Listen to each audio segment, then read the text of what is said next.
Salve galerinha misteriosa do YouTube, tudo bem com vocês? Eu sou Bruna Oliveira, sejam todos muito bem-vindos ao canal Mistérios do Tempo. Gente, quero agradecer mais uma vez de coração a todos os inscritos, a todos os comentários, mensagens que nós recebemos tanto aqui no YouTube quanto também no Facebook. Hoje nós estamos somente com um perfil de divulgação que está com o meu nome, Bruna Oliveira, e também com a nossa página oficial no Facebook chamado Mistérios do Tempo Oficial. Por lá nós sempre avisamos também quando sai vídeo novo.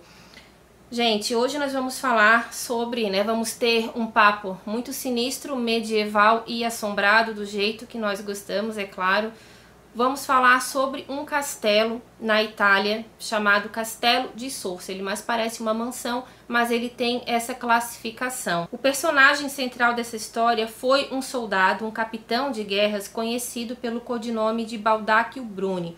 Esse homem ele é definido em duas faces. Uma delas seria brutal, sedenta por batalhas, uma verdadeira máquina de matar. E a outra face dele é de um homem transformado pelo amor de uma linda jovem que acabou se tornando sua esposa, só que essa jovem também chamou a atenção de um inimigo muito poderoso que o Baldacchio tinha e acabou então sofrendo um fim muito trágico na mão desse inimigo. E é por causa desse fim trágico que o sobrenatural faz parte dessa história. Vamos conhecer um pouquinho então a história de Baldacchio Bruni e seu fantasma? Então bora lá. Vlad, solta a vinheta.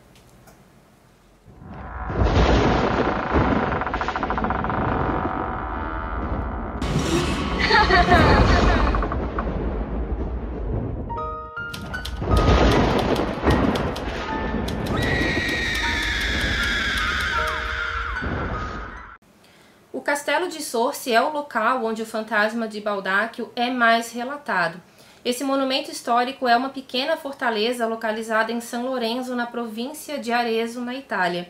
Esse homem, como eu falei para vocês, ele é o principal personagem dessa história e o fantasma que é visto no castelo se refere diretamente a ele, mas não é somente nesse castelo que o fantasma dele é visto, e sim em outros locais onde ele passou e também aonde ele foi dizimado, porque o final dele, pessoal, foi muito trágico e eu já vou contar essa história na íntegra para vocês. De 1388 a 1441, esse castelo pertenceu a Baldo de Piero Bruni e também a sua esposa, Annalena Malatesta. O Baldo, como eu falei, ele era mais conhecido pelo codinome de Baldacchio Bruni ou Baldacchio de Agnari. Antes e depois dele, esse lugar também teve outros donos. O proprietário atual se chama Primeto Barelli. Ele comprou esse castelo em 1970. Ele disse em algumas entrevistas que ele próprio já viu o fantasma do Baldacchio e que ele teve a chance de inclusive conversar com ele.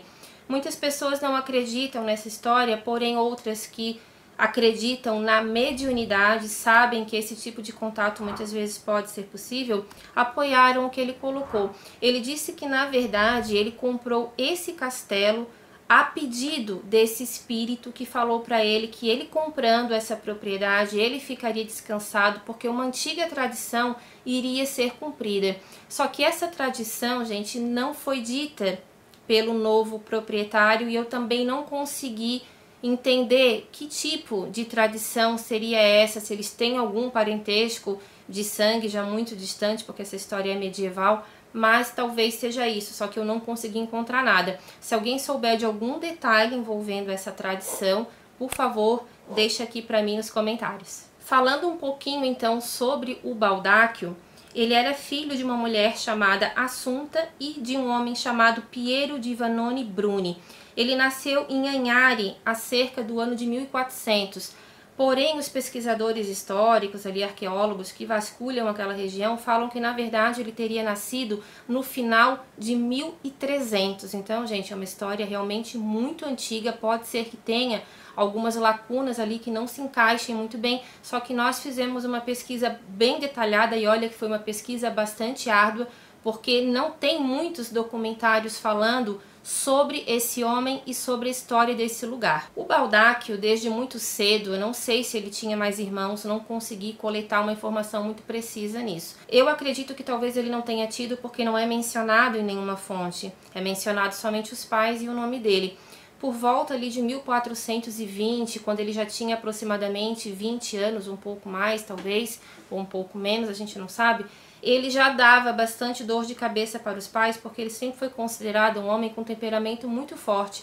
Ele é descrito como um homem que era um homem muito alto, forte mesmo, bonito também, e ele sempre teve então um pavio muito curto, ele sempre tomava bastante decisões dos seus grupos de amigos, sempre foi considerado um líder nato, e isso ele acabou levando mais tarde para os campos de batalha, porque ele era considerado realmente uma máquina de matar. Ele gostava daquilo que ele fazia, só que também sempre foi colocado como um líder idealista. Dizem também que teve alguns pontos ali que ele não foi muito fiel às causas que ele protegia, porém relatos históricos afirmam que ele era um capitão extremamente preocupado com as suas tropas, nunca deixou nenhum dos seus homens para trás, era considerado um homem que as pessoas estariam protegidas ao lado dele e lutou por muitas batalhas, perdeu algumas, ganhou outras, foi condenado algumas vezes à morte por assassinato e também por roubo, coisas que também nunca foram 100% comprovadas que ele realmente fazia. Então ele sempre foi tido como uma pessoa com dois polos, um negativo e um positivo, ou seja, os brutos também amam. Ele acabou então tendo muito do seu caráter posteriormente transformado pelo amor de uma jovem. A gente já vai conversar a respeito dela aqui, tá bom, pessoal? Mas peço novamente aqui o like para vocês, se vocês já estiverem aí gostando da história, e também para ajudar aqui o nosso trabalho, peço a inscrição, e que se gostarem realmente do vídeo, por favor, compartilhem também, porque isso ajuda muito o nosso trabalho. O próprio Maquiavel o definiu como um excelente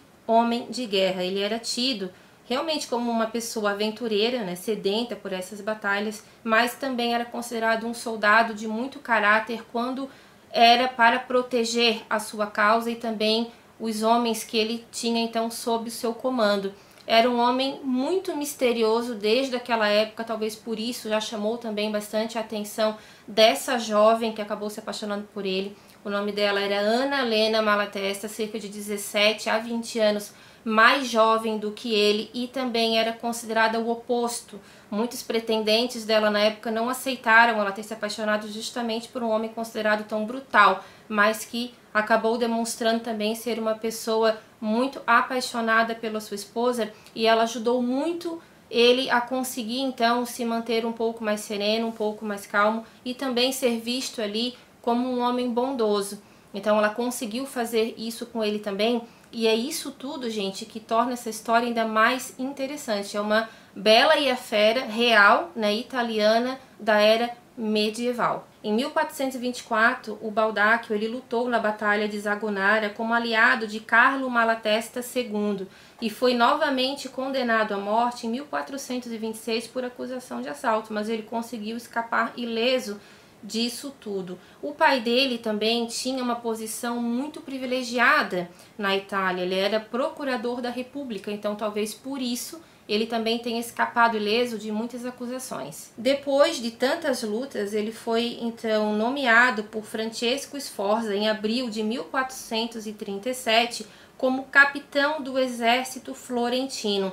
Só que lá no exército, no início, ele também não deu muito certo, parece que ele teve atritos ali com outros soldados que tinham também uma patente um pouco maior, porque dizem que ele era um homem difícil de lidar, justamente pelo seu senso ali de autoritarismo. Ele era muito autoritário, era bem estrategista, outros também ficaram com bastante ciúme dele, porque ele já era muito admirado, tanto pela força física que ele tinha, como também pelo status ali de não perder uma batalha facilmente. Teve algumas, parece que ele perdeu também, mas foram poucas. Ele era muito bom, digamos assim, naquilo que ele fazia, e isso começou a incomodar muitas pessoas do próprio exército florentino, mas ele não largou o osso, ficou lá, comandou muitas batalhas e, como eu falei para vocês, a maioria ele saiu vitorioso. Mesmo sendo um homem de batalhas ferozes, né, ele acabou encontrando em si mesmo um ponto fraco, que era o amor que ele sentiu então pela Ana Helena Malatesta.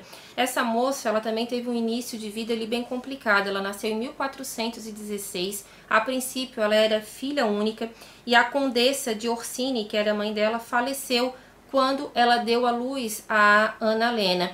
O pai dela, o Galeotto Malatesta, ele também acabou morrendo em uma batalha alguns anos depois, e ela ficou órfã muito jovem e com uma fortuna muito grande na sua conta bancária. Talvez também por causa disso não foi difícil dela ser adotada, digamos assim.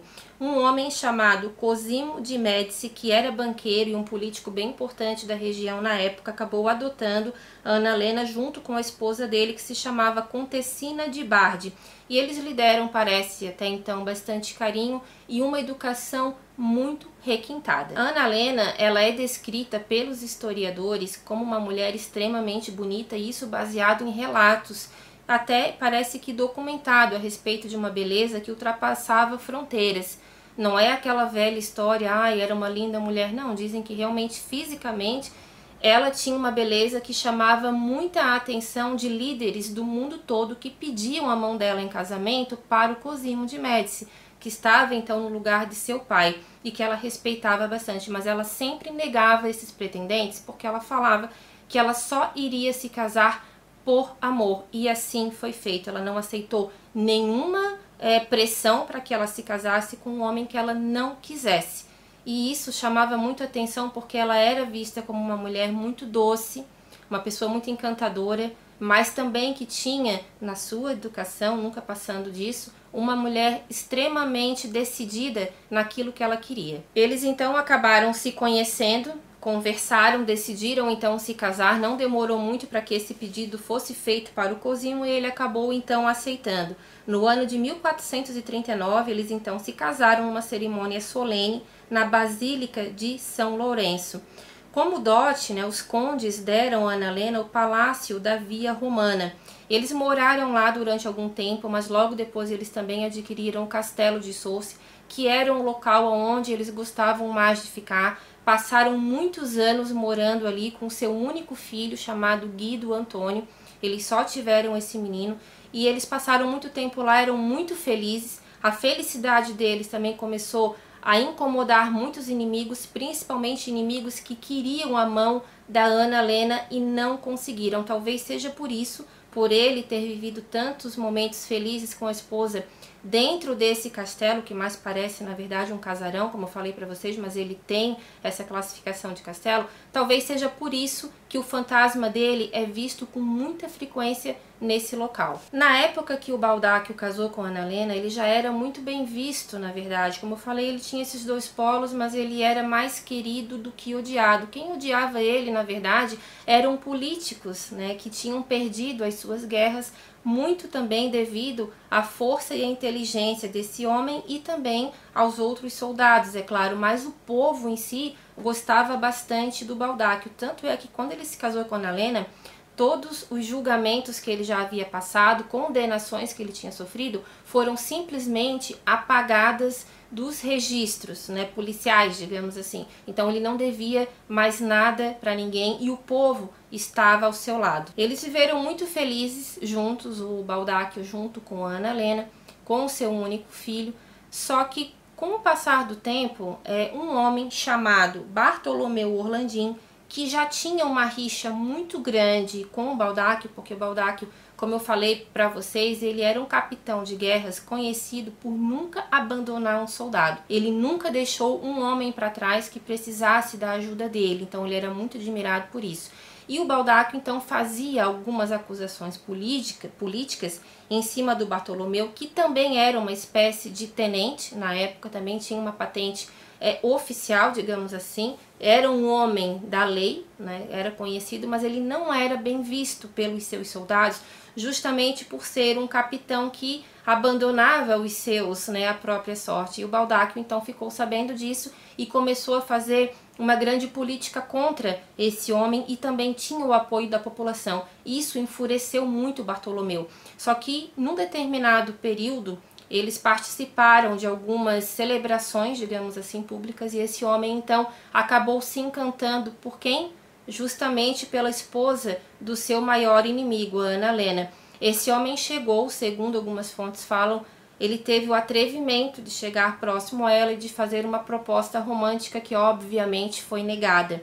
Ela gostava muito do esposo, respeitava muito seu marido, recebia sim bastante galanteios, mas ele não se conformou. Então juntou a raiva que ele já tinha pelo Baldacchio por questões políticas, militares, e também agora por essa verdadeira obsessão em cima da esposa dele. A história conta que ele era extremamente obcecado por ela, costumava vigiar os passos que ela dava, a observava de longe. Eu não tenho nenhuma foto dessa mulher para mostrar para vocês, tenho apenas ali uma imagem, uma espécie de busto, né, mostrando ela já como freira, porque ela acabou se tornando freira depois do que aconteceu com o esposo dela, a gente já vai chegar lá. Então ele acabou tendo uma verdadeira obsessão. E a partir daí ele começou então realmente a criar na mente dele um destino muito trágico para o seu maior inimigo. Sendo assim, gente, realmente não conseguindo nenhum objetivo, nem com a esposa do Baldáquio e nem calando a boca desse homem, digamos assim, porque acabava realmente falando mal dele, e pelo que tudo indica ele tinha razão, ele elaborou então uma emboscada muito covarde. Até hoje isso foi colocado como uma das maiores covardias que já aconteceram na história da Itália. No dia 6 de setembro de 1441, Baldáquio ele foi chamado até o Palácio Vecchio pelo Bartolomeu Orlandini, porque ele tinha essa patente de tenente, então ele inventou uma história, pediu para que o Baldáquio fosse lá e mal sabia ele do que estava esperando. Quando ele chegou nesse castelo, ele já foi atacado por dezenas de homens armados com adagas. Ele foi apunhalado várias vezes, inclusive o Bartolomeu parece que também foi um desses homens que, quando ele já estava caído no chão, começou esse ataque sanguinário. Pegaram ele ainda com vida, jogaram ele, gente, da janela do alto da torre desse palácio. Vou mostrar aqui para vocês. Ele ainda estava vivo, segundo testemunhos. Teve algumas pessoas que quiseram parar com aquilo, mas foram ordenados pelo Bartolomeu a não pararem aquilo tudo. Pegaram esse homem ainda com vida, jogaram pela janela. Quando ele caiu no chão, ele ainda não estava morto, não se sabe nem como isso foi possível. Ele acabou caindo, então ainda estava com vida, teve o seu corpo arrastado por cavalos até a praça della Signoria. Quando chegou nessa praça, ele foi então decapitado, sua cabeça ficou ali em exposição, sofrendo os mais variados tipos de abuso e de chacotas, e o seu corpo foi levado para um outro local. Anna Helena Malatesta ficou extremamente nervosa quando soube disso tudo, foi atrás desse homem exigindo o corpo do marido dela. Ele disse que ele não iria entregar, que ele era um traidor e que ele iria ter o destino que ele merecia, que era ficar em praça pública. Ela recorreu então ao Papa Eugênio IV, pedindo o direito de ter o corpo do seu marido para que ele tivesse então um enterro digno, e só assim então foi devolvido tanto a cabeça quanto o corpo desse homem. Anna Helena então conseguiu o direito de enterrar o seu esposo. Ele está na Basílica de Santo Espírito em Florença, mas somente após então o pedido, né, a ordem desse Papa, que também colocou uma nota na época dizendo que o que foi feito foi uma covardia sem nome. Eu não consegui encontrar muitas informações a respeito do Bartolomeu, mas de imediato ele não teve nenhuma punição porque ele tinha essa patente de tenente, só que mais tarde também algumas fontes colocaram que ele acabou morrendo também de uma forma não muito boa. Agora eu também não tenho maiores informações se ele teve posteriormente algum tipo de punição. Algumas fontes também citavam que o Cosimo, que era então o padrasto da Anna Helena, também não gostava do Baldáquio e que ele teria tido algum tipo de participação por trás dos panos. Isso nunca foi provado, ele sempre negou a participação dele, só que uma colocação que ele fez após a morte do Baldáquio deixou a população com uma pulga misteriosa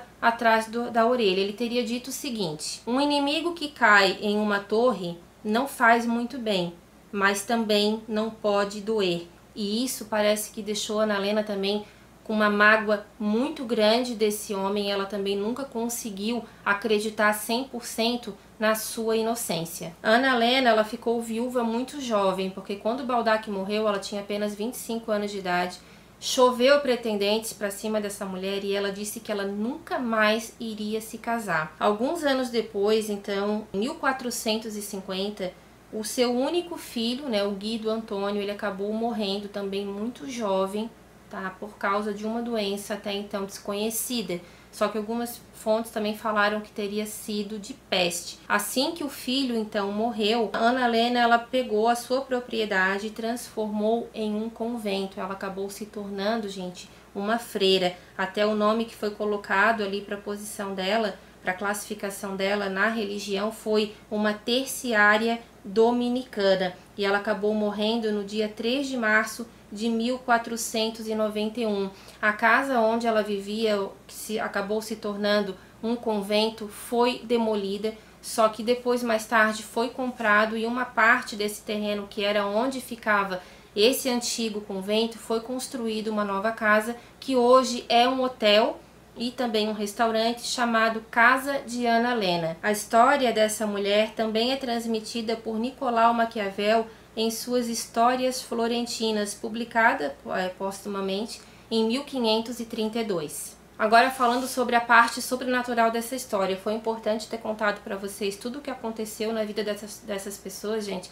porque foi por causa disso tudo que o sobrenatural então faz parte dessa história, já que o Baldáquio acabou então sendo pego nessa emboscada. Então, esse fantasma é visto até hoje, tem pessoas que afirmam que conseguiram tirar fotografias dele.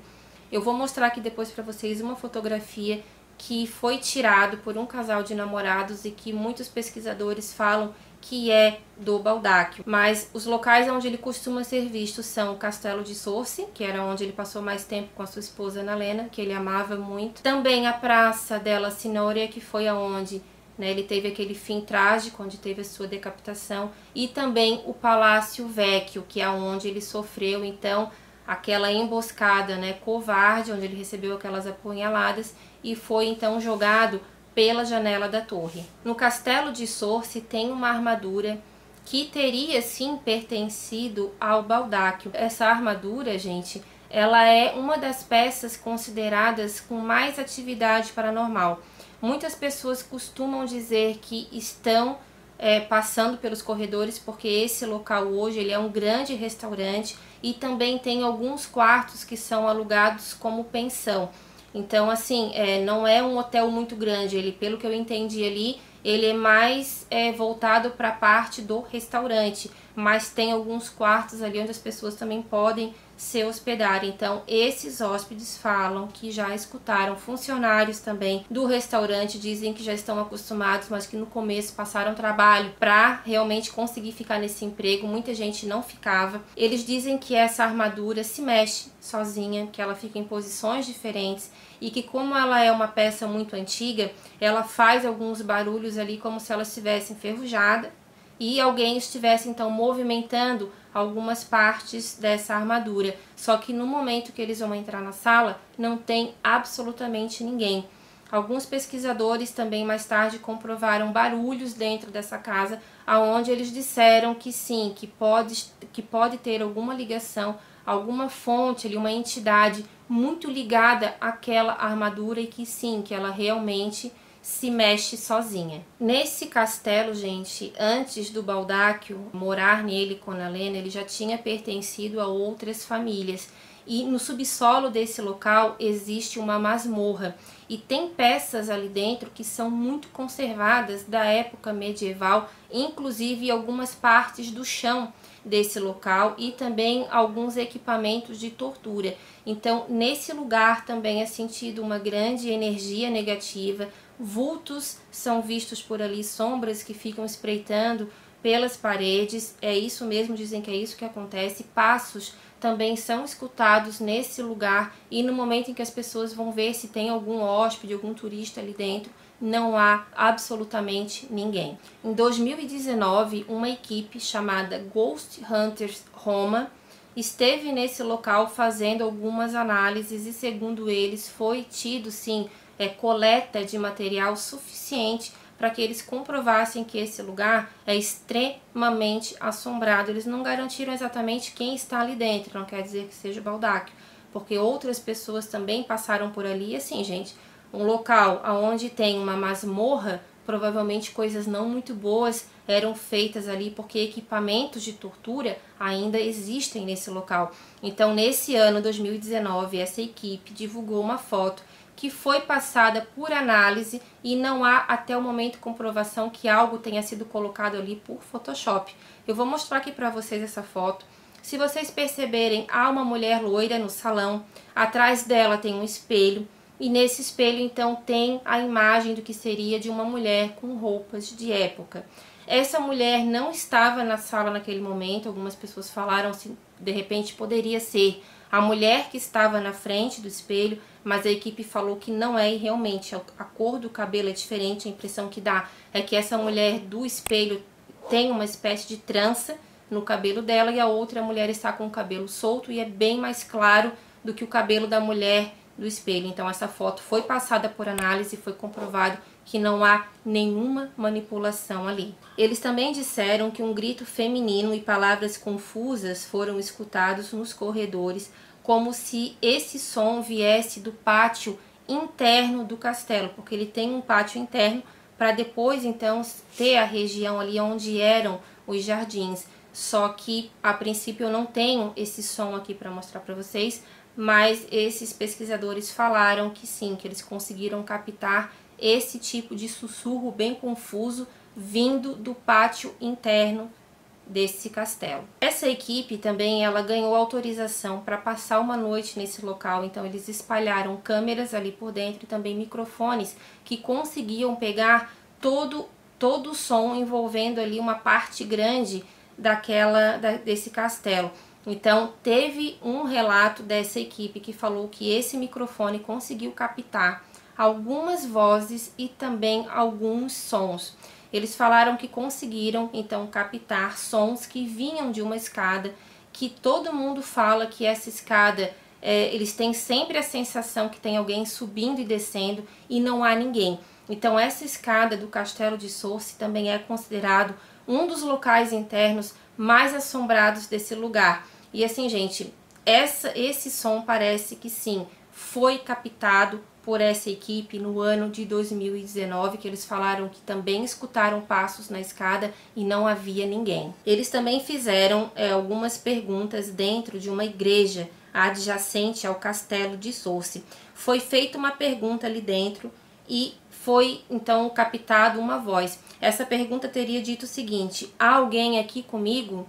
Demorou um pouco e uma voz em italiano teria falado a seguinte frase: está felice, ou seja, ele está feliz. Tem um piano também nesse local, muitas pessoas falam que ele toca sozinho, que já viram as teclas se mexendo sozinho, e essa equipe então do Ghost Hunters de Roma teria captado um som que seria do piano. Não tem a imagem, tem somente o som, porque eles não colocaram câmeras aonde está o piano e somente o microfone. Então eles afirmam que o piano realmente tocou sozinho, porque nesse período foi acordado com a administração do hotel que ninguém passaria por esse lugar. Muitas coisas também sem explicação acabam acontecendo ali, portas que batem sozinha, torneiras, ventos gelados no momento em que não tem nenhuma janela aberta, presenças são sentidas ali dentro. Então assim, não há, pessoal, nenhum retrato do Baldaquio. Naquela época não existia fotografia, mas tem esse retrato então que mostra o rosto dele, e muitas pessoas já falaram que viram um homem com as mesmas características passando por dentro do castelo, muito machucado, e que ele então para e fica olhando para essa armadura. Dizem que ele está ali dentro ainda porque ele guarda muita mágoa, não conseguiu perdoar quem fez isso com ele, e que ele então está em busca do seu amor, que é a Ana Lena, mas como ela já estaria então descansando em paz, digamos assim, ele ainda estaria preso por causa desse sentimento de mágoa. Choros e lamentos também são escutados com muita frequência nesse lugar. Muitas pessoas falam que às vezes de 50 em 50 anos, esse homem, esse fantasma do Baldaquio aparece muito machucado e com a cabeça embaixo do braço. Isso aconteceria na data da morte dele e apenas de 50 em 50 anos.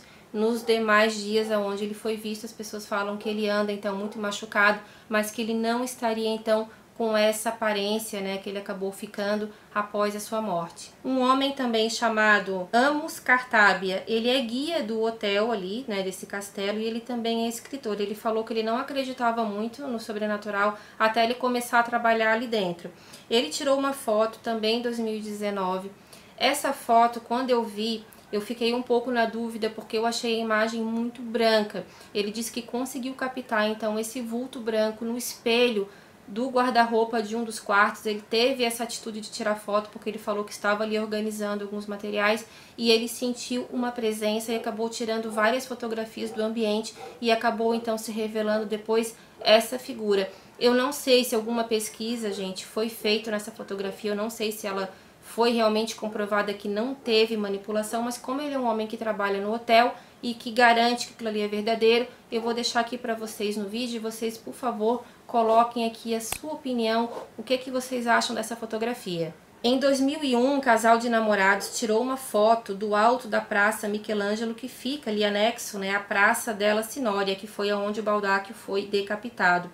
Esse local, gente, é considerado muito assombrado, já foi visto ali algumas sombras. Pessoas garantem que um homem com uma armadura medieval é visto ali de uma forma muito transparente. Então esse casal acabou tirando essa fotografia apenas para registrar então a bela paisagem. Mas ao revelar essa foto, né, ao chegar em casa e perceber essa fotografia, eles viram então uma figura que está aparecendo realmente na foto e dizem, né, eu não consigo ver se ele está apontando para alguma coisa, mas os pesquisadores paranormais que analisaram essa fotografia falaram que esse vulto está apontando com a mão para o Palácio Vecchio, que é onde o Baldacchio foi jogado pela janela da torre, e que sim, que há uma grande chance dessa imagem ser uma manifestação espiritual desse homem, né, desse fantasma que realmente ainda não encontrou, segundo eles, a paz. Então, assim, a princípio também essa fotografia não tem nenhuma manipulação de Photoshop. Em 1991, o Baldacchio também parece que apareceu para um menino de Florença, que esse menino teria tirado uma fotografia, que ele estava em cima de uma ponte. Só que assim, gente, eu encontrei essa informação em várias fontes de pesquisa, mas eu não encontrei a fotografia. Então, se alguém tiver alguma informação dessa foto, porque em 1991 ainda eram fotos, né, que eram reveladas por negativo, então talvez seja por isso que não tenha ou não foi divulgado na internet, mas se alguém souber, por favor, deixa aqui para mim nos comentários. Então, assim, um local com muita história, um local medieval, era uma história que envolvia também muita inveja, uma paixão muito grande entre um homem que foi considerado, né, uma fera por muitos, mas que também era visto com bons olhos, com um bom coração por outras pessoas. Tanto é que acabou se apaixonando então por uma jovem, né, bem mais jovem do que ele, que acabou até se tornando uma freira. Ela já tinha bastante inclinação também para o lado religioso por causa da sua bondade com o próximo. Eles acabaram então se tornando um casal bem diferenciado, tiveram um filho, mas infelizmente eles tiveram esse final tão trágico e essa história de amor não pôde ser vivida por muito tempo, e talvez por isso esse fantasma é visto vagando sempre muito triste e machucado, e as pessoas então, né, os médiums, as pessoas mais sensíveis falam que ele está em busca da sua amada. Então, pessoal, deixo aqui para vocês, o Castelo de Sorce realmente é assombrado, o Palácio Vecchio também é considerado bastante assombrado por esse homem, dizem que ele aparece por lá com muita frequência, e também na Praça della Signoria, mas o Castelo de Sorce é o ponto crucial aonde ele é visto com mais frequência. Há muitos mistérios entre o céu e a terra, talvez um dia a gente vai conseguir entender muita coisa. Essa foi a nossa história de hoje, espero que vocês tenham gostado, gente. Um beijo grande e até a próxima história. Tchau, tchau!